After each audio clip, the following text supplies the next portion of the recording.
An 11-day eviction notice to Kibera residents residing on the land earmarked for road construction. The affected residents are now claiming to be victims of a diverted project path. They say they're sacrificial lambs in a ploy that has seen the original land earmarked for the project grabbed by powerful individuals. Although they insist they're not opposed to the project, they claim the existence of 4 different maps highlighting different pathways for the project are extremely confusing. It is 10 days before the government executes an eviction order it issued to Kibera residents on land earmarked for the construction of a road linking Gong Road and Langata Road through Kibera. At Lindi, the area identified for the construction of a major roundabout of that big road. Residents who have been living there for years express their worries and pleas. Baba yetu Raila Amolo Odinga, Baba, handshake ifanye kazi. Watu wako wasidhulumiwe.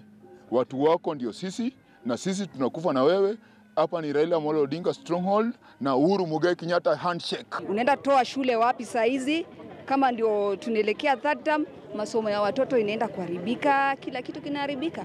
At the center of those cries and concerns are claims of redesigning of the map and redirecting the road to sacrifice poor residents of Kibera to the benefit of the wealthy. Na hii Kibera ukora iko hapa, naonekana kuna watu wakubwa wengine wanataka barabara itengeswe, alafu wakatekate hii Kibera wajenge manyumba ya kifahari. Then there is the huge argument of court orders and respect to the rule of law.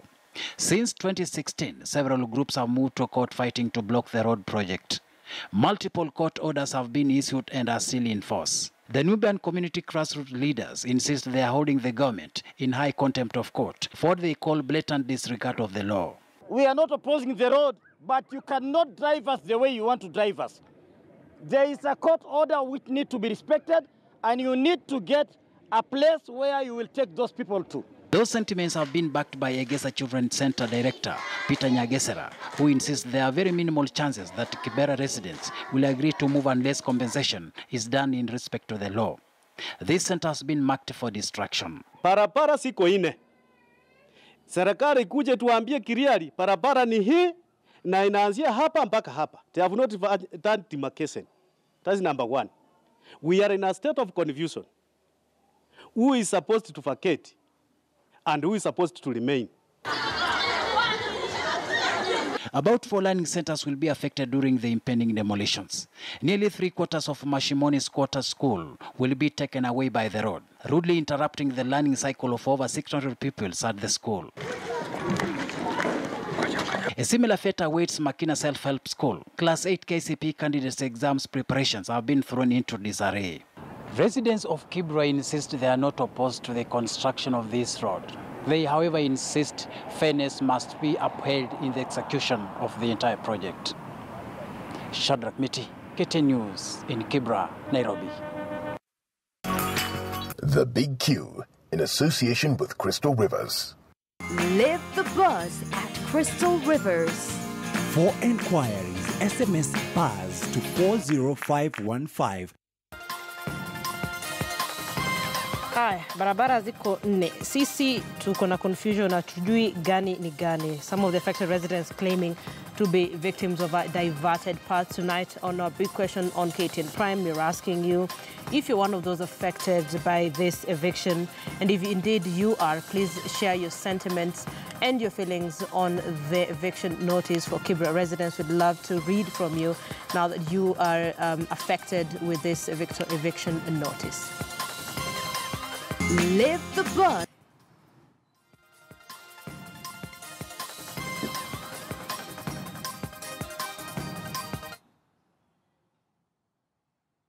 Great. So let us know what you think on that eviction notice in Kibera. That is a story we have been following for the last couple of days, and it's a story we will still keep our eyes on. Now, families whose relatives were on board the ill-fated bus company that collided with a truck killing 9 in Emali on Wednesday were disappointed at Chiromo mortuary when they were told to return on Monday. The relatives lamented having spent valuable time and resources to submit DNA samples only to be turned back. Thursday afternoon at Chiromo mortuary in Nairobi. Relatives whose skin they can't trace but were aboard the Baska bus talk in low tones. Among them are Said Abdallah's relatives. He was the co-driver of the ill-fated bus. Niliona kwa WhatsApp, and then baadaye dadangu akanipigia, and then pia mke wa marehemu akanipigia ambaye ni cousin yangu. The family hails from Malindi and traveled overnight to find out what befell Abdallah.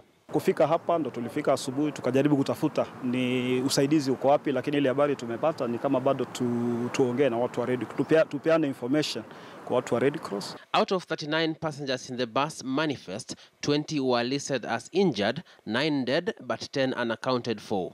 But come Thursday, families wishing to submit DNA samples for their kin they suspect were burnt beyond recognition were instead told to return on Monday. Sikitiko letu kubwa ni sisi ni Waislamu, na hiyo jambo ni Waislamu na kawaida.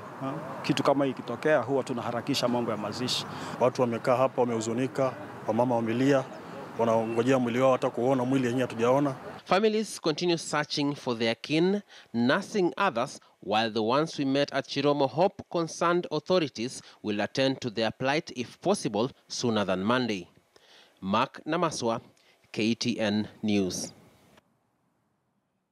3 of the accused individuals whose arrests were ordered yesterday by Director of Public Prosecutions Nuruddin Haji yesterday in relation to the Solai Dam tragedy were today arraigned before Principal Magistrate Joseph Karanja in Naivasha Law Court. And as Alphas Lagat now reports, the 3 denied 48 counts of manslaughter and were remanded in Naivasha Police Station before Principal Magistrate Joseph Karanja makes a ruling on whether the accused will be granted bail or not.